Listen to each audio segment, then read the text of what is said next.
Buka Alkitab kita sama-sama. Kita masih ada dalam pembahasan kita tentang 33 karya dahsyat Roh Kudus. Sama-sama bilang sama saya, Roh Kudus berkarya dahsyat dalam hidup saya. Lebih mantap, sama-sama bilang sama saya, Roh Kudus berkarya dahsyat dalam hidup saya. Roh Kudus diberikan bukan untuk kepentingan Allah, tapi untuk kepentingan kita. Yang setuju katakan amin. Dan ide baptisan Roh Kudus, ide diurapi dengan Roh Kudus, ide dipimpin oleh Roh, itu bukan ide denominasi gereja. Itu bukan ide gembala sidang. Tapi itu ide dari Allah sendiri. Kenapa Allah punya ide untuk mencurahkan Roh Kudus? Kenapa Allah punya ide untuk kita menerima baptisan Roh Kudus? Kenapa Allah punya ide kita disertai dengan Roh Kudus? Karena Tuhan tahu kekurangan dan kelemahan kita. Dan kalau Roh Kudus turun ke atas kita, hidup kita penuh dengan kuasa. Jadi menolak baptisan Roh Kudus, menolak pengurapan Roh Kudus adalah ketololan manusia. Kalau saudara tanya sama saya, kenapa ketololan pendeta? Karena Alkitab bilang roh yang di dalam kita lebih besar dari roh yang dalam dunia ini. Artinya tanpa Roh Kudus, maka roh dunia akan menaklukkan roh kita. Jadi kalau Tuhan udah tahu kita memerlukan karunia Roh Kudus, urapan Roh Kudus, lalu baptisan Roh Kudus, lalu kita menolaknya, bukankah itu sesuatu yang tolol? Kenapa Tuhan mau kita dipenuhi dengan Roh Kudus? Karena Tuhan tahu tanpa pengurapan Roh Kudus, dunia dapat mempermainkan kita. Tapi Alkitab bilang kalau Roh Kudus turun ke atas kamu, kamu akan menerima kuasa. Sama-sama bilang sama saya memerlukan kuasa Roh Kudus. Karena untuk itu Alkitab berkata, apa itu Roh Kudus itu? Roh yang membangkitkan Kristus dari antara orang mati ada di dalam kita. Dan itu yang kita mau pelajari hari ini. Klik. Hari ini pembahasan kita, karya dahsyat ketiga dari Roh Kudus, yaitu menuntun kita pada buah-buah roh. Apa itu buah-buah roh? Nah ini yang akan kita pelajari. Klik. Matius 3 ayat 8 sampai 10, ayat 8 dan ayat 10 bilang begini. Jadi hasilkanlah buah yang sesuai dengan pertobatan. Berbuah bukanlah sekedar permohonan Tuhan, tapi berbuah adalah perintah Tuhan. Kita tidak berkata coba deh, usahain deh, please deh, berbuah dong. No. Hasilkanlah buah yang sesuai dengan pertobatan. Pertobatan bukan sekedar proklamasi. Oh, saya udah bertobat. Tapi pertobatan harus dibuktikan dengan buah. Yang setuju sama saya katakan pertobatan harus dibuktikan dengan buah. Yang setuju sama saya katakan pertobatan harus dibuktikan dengan buah. Pertobatan bukan sesuatu yang pribadi. Mungkin keputusannya pribadi, tetapi buktinya akan terlihat nyata. Orang bertobat gak usah bersumpah dan bilang sumpah gue udah bertobat. Gak perlu. Alkitab bilang dari buahnya lah seorang dapat dikenal. Makanya Alkitab bilang jadi apa? Hasilkanlah buah yang sesuai dengan pertobatan. Oh ini lebih tegas di ayat yang ke-10. Kapak sudah tersedia pada akar pohon. Dan setiap pohon yang tidak menghasilkan buah yang baik, apa? Pasti ditebang dan dibuang ke dalam api, dibuang ke dalam neraka. Tegas. Klik. Yohanes 15 ayat 16 bilang, bukan kamu yang memilih aku, tapi akulah yang memilih kamu. Dan aku telah menetapkan kamu, sama-sama bilang Tuhan telah menetapkan saya, supaya saya pergi dan menghasilkan buah. Pergi apa? Pergi beritakan Injil kepada setiap makhluk, kata Alkitab, dan otomatis waktu kita bergaul akrab dengan Roh Kudus, maka kita akan berbuah. Dan buahmu itu tetap. Sebab apa yang kamu minta kepada Bapa dalam namaku diberikannya kepadamu, saudaraku. Di sini kita lihat perbedaan yang sangat tegas dan jelas. Alkitab bilang yang tidak berbuah akan dipotong dan dilempar ke dalam api. Tapi Alkitab berkata yang berbuah, apa saja yang dia minta kepada Bapa di dalam nama Yesus, Yesus mengerjakannya. Maka saya bingung, kenapa berbuah ini penting sekali. Ini sama seperti orang Indonesia Timur didik anaknya. Orang Indonesia Timur misalnya Manado, Ambon, Ternate, Papua. Kau didik anaknya keras. Yohanes, kau mesti belajar dengan betul. Kalau kau belajar tidak betul, lalu kau naik kelas, papa mau pukul kau ancur-ancur. Orang Jawa dengan orang tua bilang mau pukul ancur-ancur, serangan jantung. Tapi kita orang Indonesia Timur itu makanan hari-hari. Tapi mereka orang tua yang baik. Karena biasanya mereka bilang, tapi kalau kau belajar betul, kau naik kelas, papa mau belikan kau motor. Nah, tahukah saudara, kenapa papa berikan ancaman keras? Bukan karena tangan papa gatal. Oh Tuhan, tolong Yohanes supaya nggak belajar. Karena sapu tangan so gatal. Saya pengen tampelin dia ancur-ancur. No. Tapi papa yang memberi ancaman yang keras adalah papa yang menangis di kamar dan berdoa. Tuhan, kiranya apa yang kuberikan kepadanya membuat dia sadar. Karena aku sudah menyediakan motor baginya supaya dia bisa diberkati. Tuhan yang sama yang kadang-kala memberi teguran yang keras buat kita adalah Tuhan yang mempersiapkan hal-hal yang dahsyat dan luar biasa buat setiap anak-anak yang setuju katakan amin. Makanya tujuan Tuhan mengingatkan kepada kita yang berbuat, yang tidak berbuat dipotongnya dan dibuang ke dalam api karena dia mempersiapkan hal-hal yang luar biasa buat kita. Yang setuju sama saya katakan Tuhan mempersiapkan. Yang setuju sama saya katakan sama-sama Tuhan mempersiapkan sesuatu yang luar biasa buat saya. Saudara yang ada di rumah ketik dalam chat saudara, Tuhan mempersiapkan sesuatu yang luar biasa buat saya. Amin. Klik selanjutnya. Galatia 5 ayat 16 sampai 26 bilang begini, maksudku ialah hiduplah oleh Roh. Berbuah bukan hasil sebuah perjuangan. Tapi berbuah adalah sebuah kedekatan kita dengan Tuhan. Ada banyak orang yang jadi lelah dalam iman Kristennya. Karena berusaha mengalah, berusaha sabar, berusaha meninggalkan dosa dengan kekuatan dagingnya. Padahal Alkitab bilang maksudku ialah hiduplah oleh Roh. Makanya ada orang yang bilang, aduh pendeta saya udah 12 tahun berdoa buat suami saya, aduh lama-lama saya capek. Coba, bagaimana bisa doa sampai capek? Emangnya sudah doa sambil pull up, Tuhan, aku datang ke hadapan hadirat-Mu.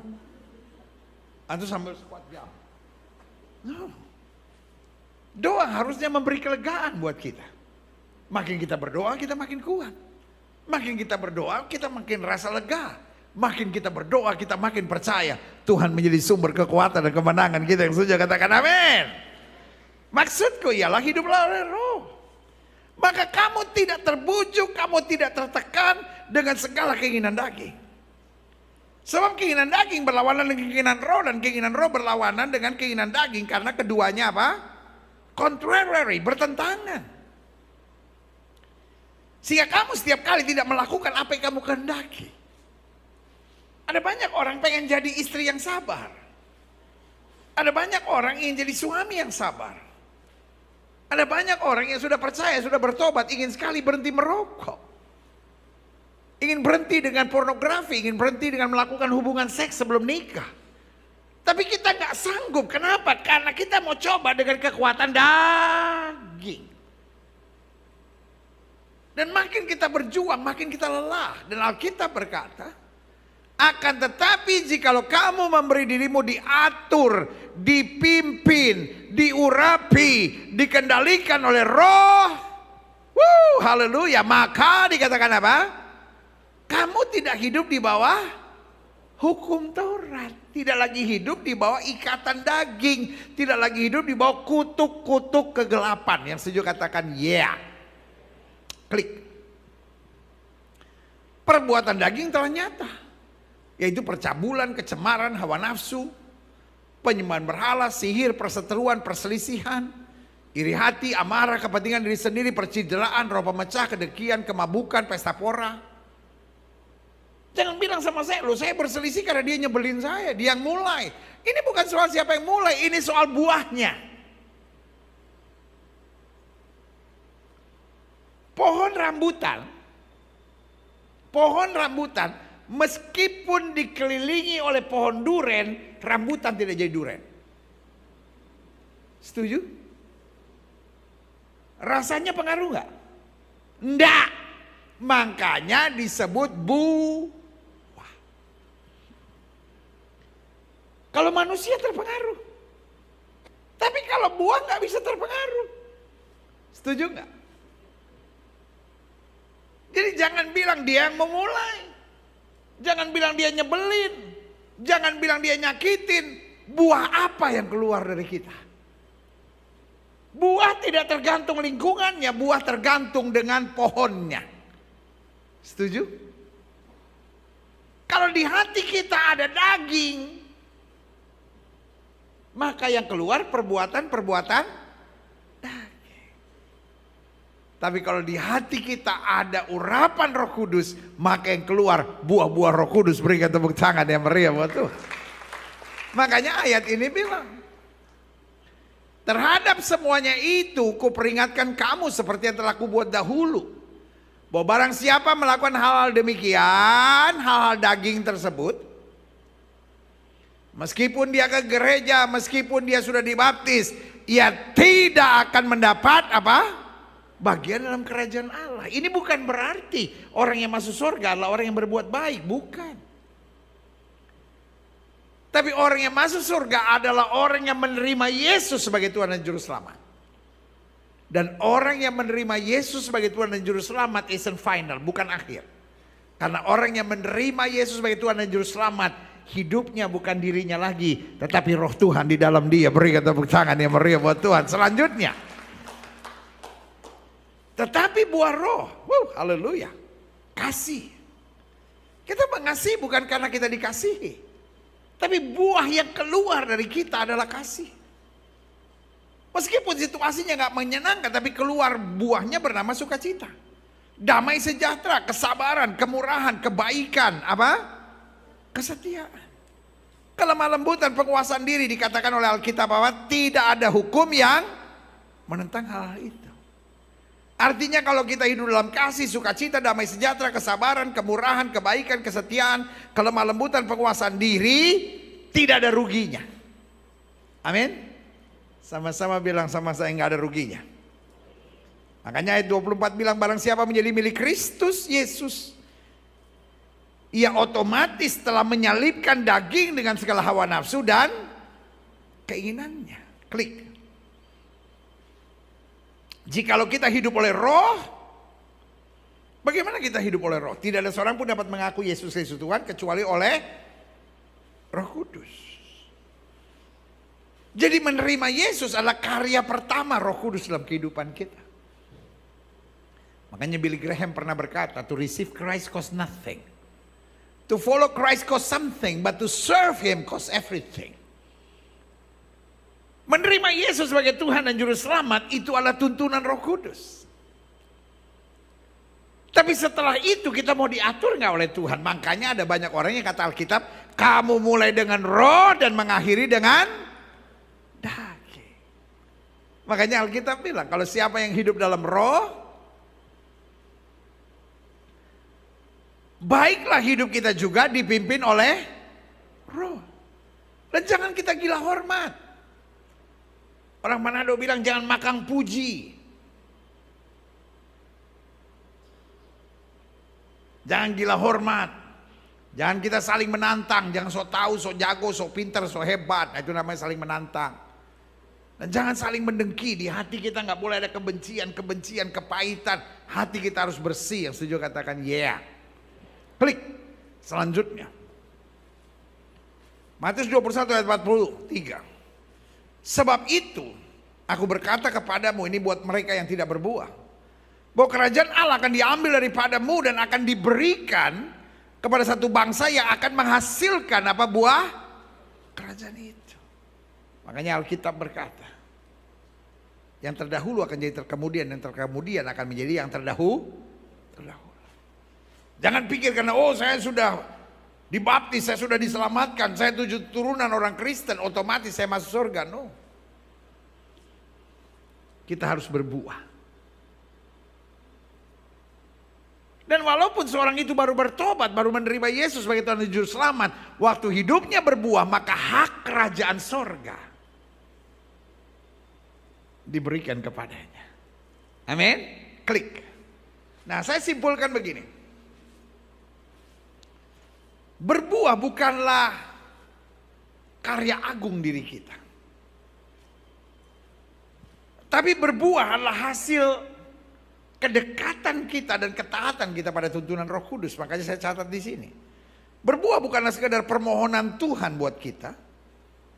It's not God's request, but it's God's command, perintah Tuhan.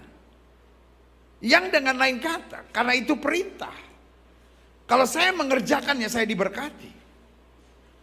Dan kalau saya tidak mengerjakannya, ada dua tindakan Tuhan. Yang pertama korektif dan yang kedua punishment. Berarti yang pertama ada teguran Tuhan. Dan yang kedua ada hukuman Tuhan. Makanya Alkitab berkata, barang siapa yang berbuah dibersihkannya. Dan barang siapa yang tidak berbuah dibersihkan dan tidak berbuah dipotongnya dan dibuangnya ke dalam api. Ada korektif. Tapi juga ada punishment. Klik. Aha. Pertanyaannya, mengapa Kristus mau kita berbuah? Apa sih pentingnya berbuah itu? Yang pertama saya pelajari, berbuah adalah tanda kita melekat dengan benar. Kita bisa berbuah bukan karena prestasi dan perjuangan kita, tapi kita berbuah jika kita melekat. Sebuah dahan gak perlu berjuang supaya berbuah. Dahan itu melekat pada pokok dan otomatis dia mengeluarkan buah. Makanya kita ingat lagu sekolah minggu yang berkata, Yesus pokok dan kitalah carangnya, tinggallah dia. Yesus pokok dan carangnya, tinggallah di dalam dia. Yesus pokok dan carangnya, tinggallah di dalam dia. Pastilah kau akan bisa daftar sil. Nah, tapi kan usia udah lewat, tapi kan masih mantap kan? Masih boleh lah. Lagu itu aja masih hafal. Pastilah kau akan apa? Jadi berbuah bukan perjuangan kita. Kenapa Kristus mau kita berbuah? Karena berbuah tanda kita melekat dengan benar. Dan kalau kamu tinggal dalam aku dan firmanku tinggal dalam kamu, minta apa saja, kamu akan berbuah banyak. Haleluya. Yang kedua, kenapa Kristus mau kita berbuah? Karena berbuah otomatis disertai kesiapan untuk selalu dibersihkan. It's okay kalau kita belum sempurna, jangan kecewa dan putus asa. Ada orang-orang yang stres sendiri dan kecewa dan berkata, tapi saya masih banyak kekurangan, saya masih banyak kelemahan, saya udah gak tahan kalau begini. Itu salah satu intimidasi iblis. Tahu Tahukah saudara, meskipun mangga sudah cukup umur, dia nggak langsung tiba-tiba berbuah jadi. Terus dibersihkan supaya buahnya makin bertumbuh. Disempurnakan bukan sebuah proses 1 hari atau 1 minggu, tapi disempurnakanlah proses Allah terus menerus. Yang setuju sama saya katakan saya siap. Kalau kita belum sempurna, sabar, yang penting terus dibersihkan oleh firman Tuhan. Bilang sama sebelah saudara, tolong sabar sama saya. Tuhan belum selesai menyelesaikan saya. Amin. Sama-sama bilang sama saya harus sabar. Karena Tuhan sedang membersihkan saya terus. Berikan tepuk tangan yang meriah buat Tuhan. Yang ketiga, kenapa Kristus mau kita berbuah? Karena berbuah menuntun kehidupan kita yang berkualitas dan bermanfaat. Tahukah saudara, Tuhan tidak setuju anaknya direndahkan dan dipermalukan. Tuhan begitu sayang sama kita. Tuhan mau menyatakan kemuliaan dalam hidup kita. Amin. Tuhan gak mau kita direndahkan, Tuhan gak mau kita disepelekan. Alkitab bicara tentang Simson. Simson karena perbuatan dagingnya. Simson karena hawa nafsu duniawinya. Akhirnya direndahkan, disepelekan. Bayangkan nazir Allah, orang pilihan Allah, kekasih Allah yang luar biasa dengan karunia Allah yang dahsyat. Matanya dicungkil buta menjadi bahan tertawan orang Filistin. Tuhan tidak menatap Simson dan berkata, sadar nggak naik, sadar nggak naik. No. Tuhan gak suka lihat kita direndahkan. Makanya Alkitab bilang tidak untuk selamanya dia biarkan orang benar goyah. Ada saatnya ketika kelihatannya Tuhan diam ketika kau direndahkan dan disepelekan. Tapi Tuhan kemudian bertindak, Tuhan kemudian berbuat. Waktu kita berbalik dari jalan-jalan kita, Allah mengangkat dan menyatakan kemuliaannya luar biasa. Yang setuju katakan amin. Apa yang terjadi kemudian dengan Simson? Akhirnya Tuhan menyadarkan Simson. Dan dengan kekuatan terakhirnya, Alkitab berkata, dia mengalahkan musuh lebih banyak dalam matinya daripada dalam hidupnya. Yang direndahkan, disepelekan. Di waktunya Tuhan, Tuhan angkat dengan kuasa dan kemuliaannya. Berikan tepuk tangan yang meriah buat Tuhan. Waktu hidup kita tidak berbuah. Alkitab bilang apa? Kalau garam itu sudah tidak asin lagi, dia dibuang dan diinjak-injak orang. Kalau hidup kita tidak berbuah, disepelekan orang. Tapi waktu hidup kita berbuah, Tuhan menyatakan kemuliaan dalam hidup kita. Selanjutnya, pentingnya hidup berbuah. Berbuah akan mengarahkan orang lain melihat karya Tuhan dalam kehidupan kita.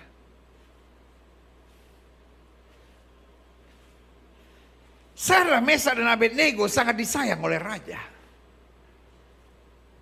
Meskipun dia tidak buat salah apa-apa, tapi ada orang-orang yang iri sama dia. Dan saya mau beritahu di akhir zaman ini akan ada banyak orang iri sama anak-anak Tuhan. Waktu hidupmu benar, waktu hidupmu lurus, waktu hidupmu setia, ada saja cara Tuhan memberkati saudara. Dan orang iri kadang-kala bisa berbuat jahat.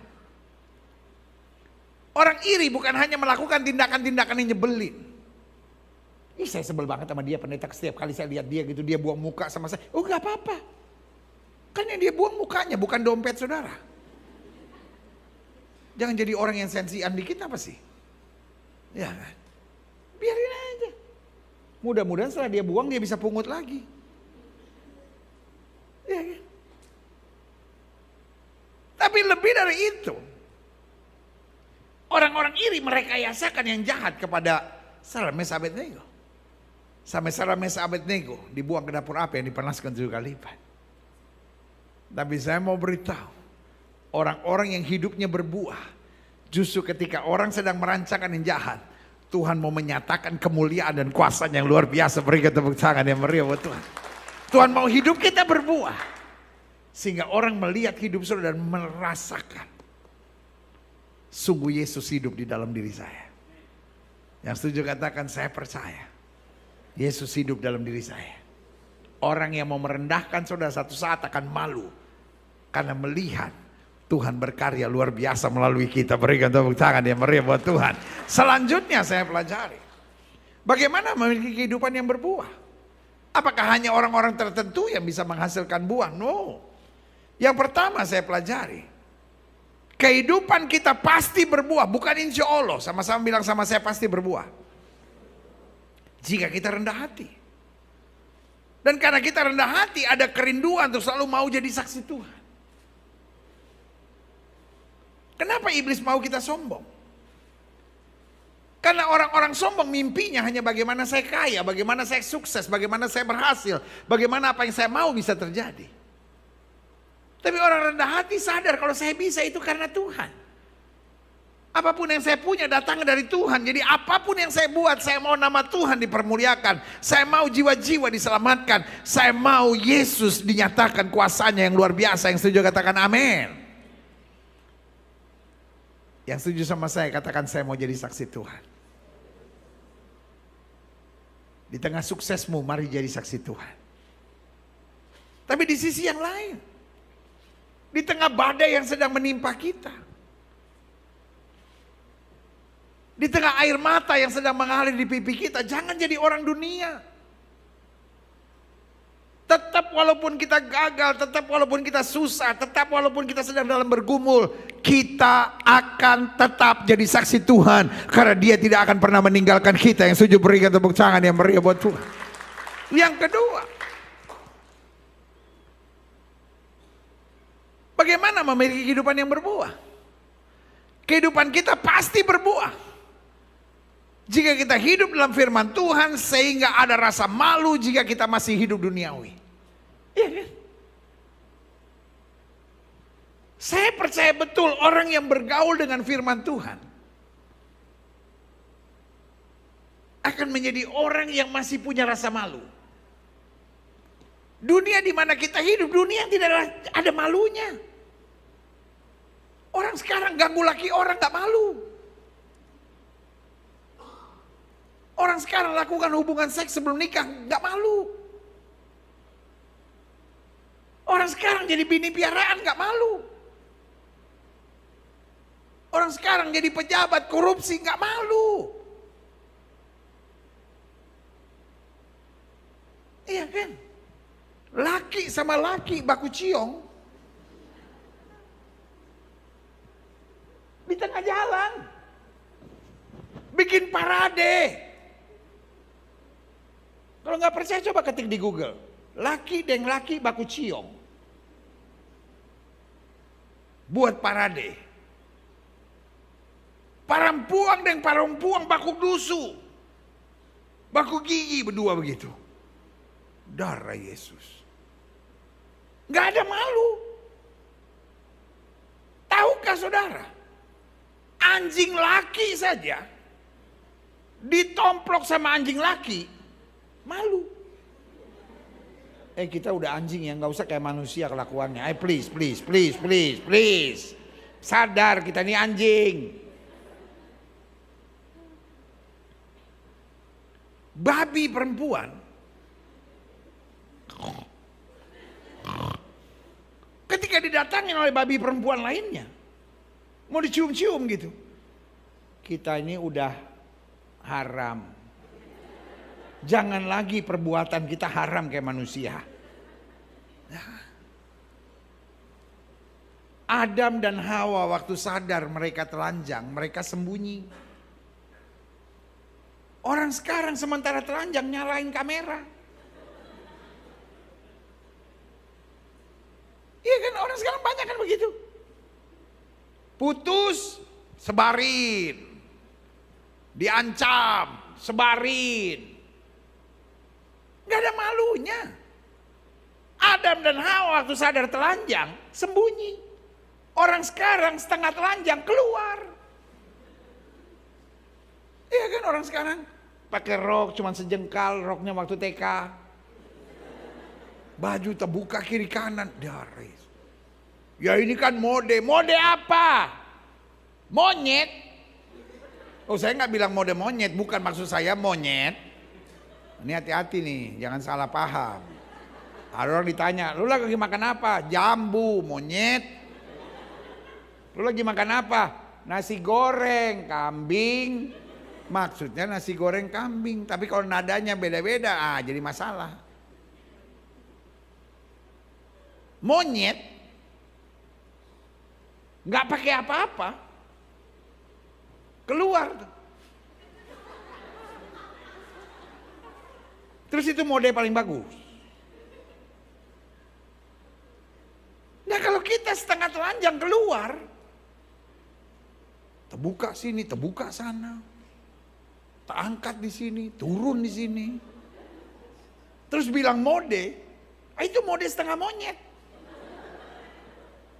Gak apa-apa lah orang mau marah sama saya atau apapun.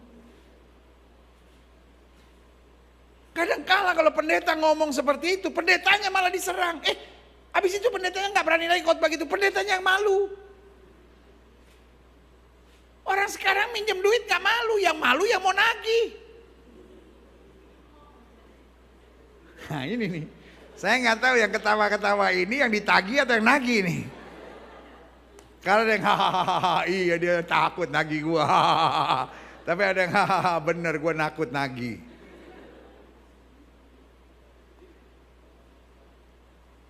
Bu, minimal kita masih ada rasa malu.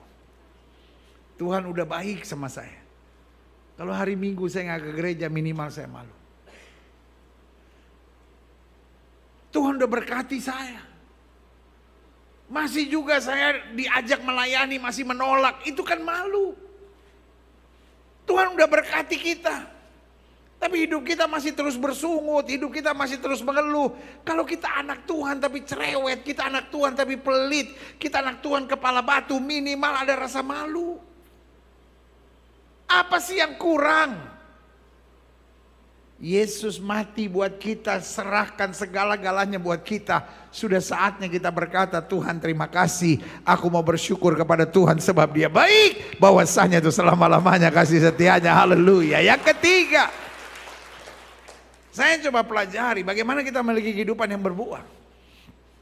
Kehidupan kita pasti berbuah jika kita siap mengerjakan tanggung jawab kita dengan sukacita, sehingga kita tidak jemu-jemu untuk belajar dan terus berubah. Karena hidup Kristen bukan soal apa hak saya yang harus saya pertahankan dan perjuangkan. Tapi hidup Kristen apa tanggung jawab saya yang harus saya jalankan dengan sukacita. Karena Alkitab saya ajarkan kepada kita, orang yang menabur dengan air mata akan menuai dengan sorak-sorai. Kalau saya jalankan tanggung jawab saya dengan sungguh-sungguh, saya nggak usah mengeluh. Karena hidup ini hanya dua. Terjadi seperti apa yang saya harapkan, atau tidak terjadi seperti yang saya harapkan. Kalau terjadi seperti yang saya harapkan, saya menyebut itu miracle. Saya menyebut itu mujizat. Kalau tidak terjadi seperti yang saya harapkan, saya sebut itu lesson. Saat saya belajar, supaya saya makin kuat, saya makin dewasa, saya makin disempurnakan. Baik kerajaan Allah, berikan tepuk tangan yang meriah. Yang keempat, yang terakhir, saya undang pemain musik maju ke depan. Bagaimana kita memiliki kehidupan yang berbuah? Kehidupan kita pasti berbuah jika kita dipimpin oleh Roh yang memberikan kita kekuatan untuk fokus pada rancangan-rancangan Allah yang besar melalui hidup kita. Makanya Alkitab berkata, cari dahulu kerajaan Allah serta kebenarannya, maka semuanya akan ditambahkan dalam hidup kita. Seringkali fokus kita hanya bagaimana persoalan saya selesai. Kadang-kala fokus kita bagaimana supaya mimpi saya dapat tercapai.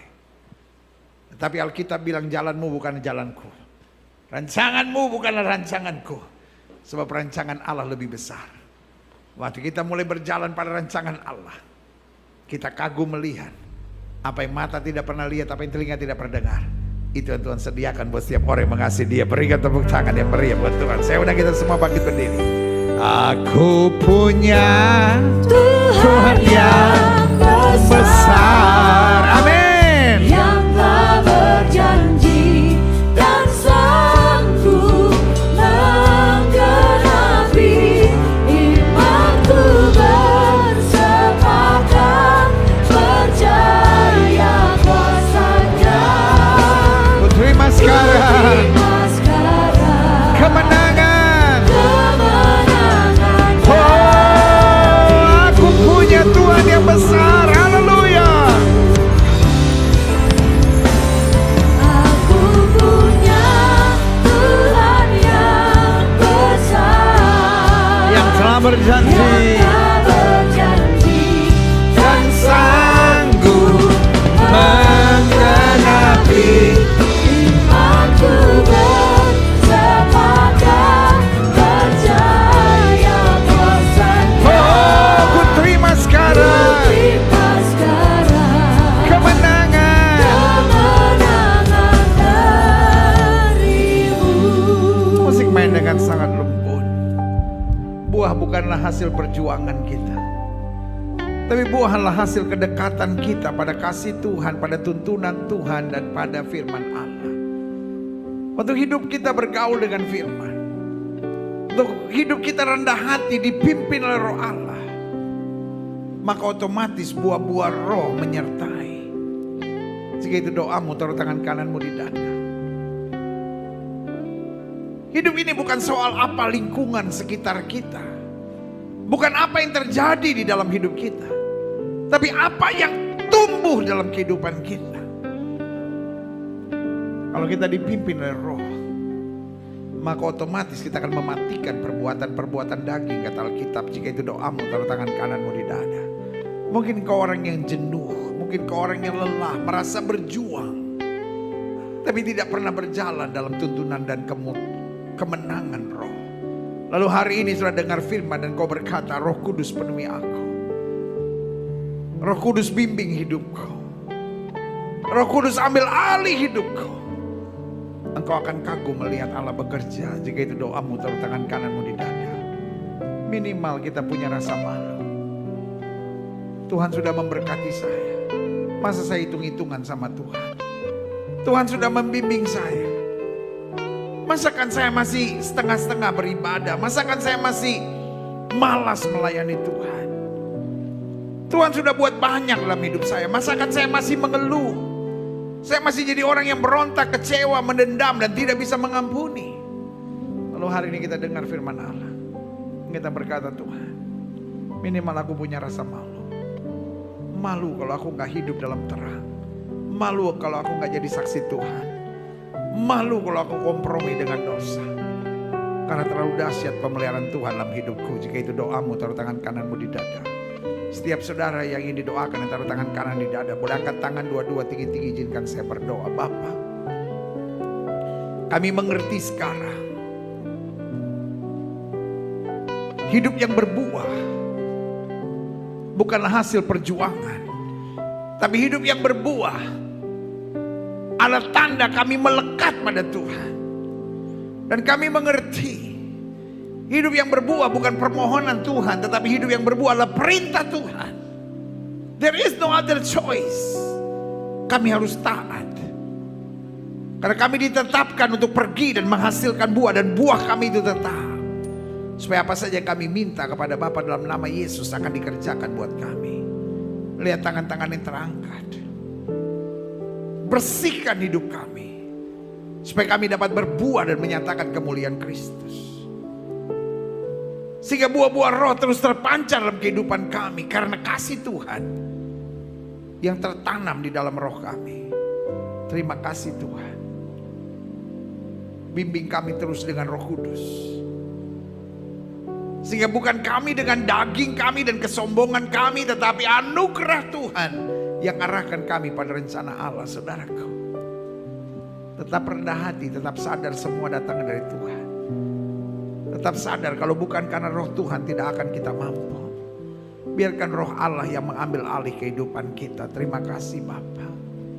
Minimal kami masih punya rasa malu. Kalau kami tidak hidup menyenangkan hati Tuhan, tidak menjadi berkat, tidak menjadi pelaku firman. Terima kasih Bapak. Hamba juga doa buat yang sakit.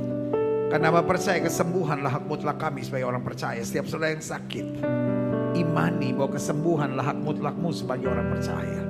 Letakkan tangan kananmu di bagian tubuhmu yang sakit. Angkat tangan kirimu ke atas sebagai tanda kau bergantung, percaya, berharap surya pada Tuhan. Kita doa. Bapa, janjimu ya dan amin itu kami percaya. Firmanmu berkata orang percaya akan tumpang tangan buat yang sakit dan yang sakit akan disembuhkan. Dengan iman kami praktekkan firman Tuhan ini. Kami tolak sakit penyakit, kami tolak kelemahan tubuh, kami tolak campur tangan kegelapan. Kami patahkan kuasanya di dalam nama Yesus. Saya setan sakit penyakit, segala kelemahan tubuh, segala infeksi, segala peradangan, segala kuman, segala virus, segala bakteri, kami perintahkan di dalam nama Yesus keluar. Dari ujung kepala sampai ujung kaki, segala sakit penyakit dipatahkan. Cancer, tumor, kering sampai ke akar-akarnya. Miom, kista, pembengkakan, benjolan hilang dalam nama Yesus. Kemandulan dijamah oleh Tuhan. Mujizat Tuhan terjadi. Pendarahan berhenti dalam nama Yesus. Segala sakit dalam dipulihkan Tuhan dengan kuasa Tuhan. Kuasa Tuhan mulai bekerja, mulai imani kesembuhanmu. Mulai terima dengan iman, kami terima dengan iman, kami terima dengan iman kesembuhan. Karena kami tahu Yesus kami tidak berubah dulu, kemarin, hari ini dan sampai selama-lamanya. Dengan iman kami nyatakan oleh bilur-bilur Kristus kami yang percaya sudah dijamah dan disembuhkan Tuhan dengan kuasa-Mu yang luar biasa. Ini tepuk tangan sorak-sorai kemenangan kami, tepuk tangan sukacita kami karena Yesus telah menyembuhkan kami. Terima kasih Bapak. Terima kasih Bapak. Setiap sedang sudah doakan untuk kesembuhan, tanamkan dalam rohmu kesembuhan bilur Yesus. Jangan bimbang. Karena Alkitab berkata sesuai dengan imanmu jadi padamu. Di atas kayu salib Yesus berkata sudah selesai. Semua harga dosa, harga penyakit, harga penderitaan sudah diselesaikan Yesus di atas kayu salib. Tinggal kita imani, kita tahu baginya tidak ada perkara yang mustahil. Silahkan turunkan tangan, saudara. Tuhan berkati Bapak. Hamba mengasihi jemaatmu satu persatu. Apa yang Tuhan taruh di hati hamba sudah hamba sampaikan bagi umatmu. Hamba doa firman termeterai, apa saja yang mereka kerjakan dibuat Tuhan berhasil.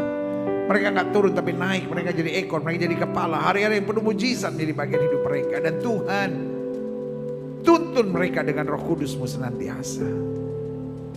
Terima kasih. Bangsa negara kami Indonesia, selamatkan ya Allah, damai sejahtera atas Indonesia. Umat mayoritas di bangsa ini Tuhan tuntun pada damai sejahtera dan keselamatan. Bapak Presiden, Wakil Presiden, para menteri, pejabat di pusat dan di daerah, para polisi, para tentara, Kapolri dan Panglima TNI, lembaga-lembaga tinggi negara, lembaga tertinggi negara, mulai dari pemimpin-pemimpinnya sampai semua anggota-anggotanya, Tuhan tetap jaga. Jauhkan dari malapetaka, mara bahaya, niat orang jahat, kuasa kegelapan, dukun, paranormal, penasihat spiritual disingkirkan dalam nama Yesus. Roh rakus, roh serakah, roh korupsi dihancurkan dari pemimpin-pemimpin kami ya Kristus. Berikan pada pemimpin-pemimpin kami roh takut akan Tuhan, hikmat sorgawi, sehingga apapun yang mereka kerjakan diberkati oleh Tuhan dan dibuat berhasil. Indonesia makin hari makin dahsyat. Indonesia selalu ada di hatinya Tuhan. Gereja-gereja di mana-mana tempat Tuhan bela dan nyatakan kemuliaan-Mu. Meskipun terdiri dari berbagai denominasi, Tuhan persatukan sebagai satu tubuh Kristus yang esa.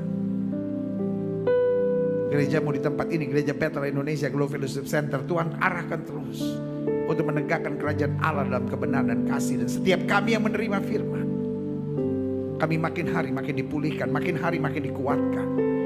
Kami dituntun senantiasa oleh Roh Kudus, sehingga hidup kami memancarkan kemuliaan Tuhan. Terima kasih Tuhan. Di dalam nama Yesus kami berdoa dan kami siap menjadi pelaku-pelaku firman. Yang siap jadi pelaku-pelaku firman, sama-sama kita katakan amin.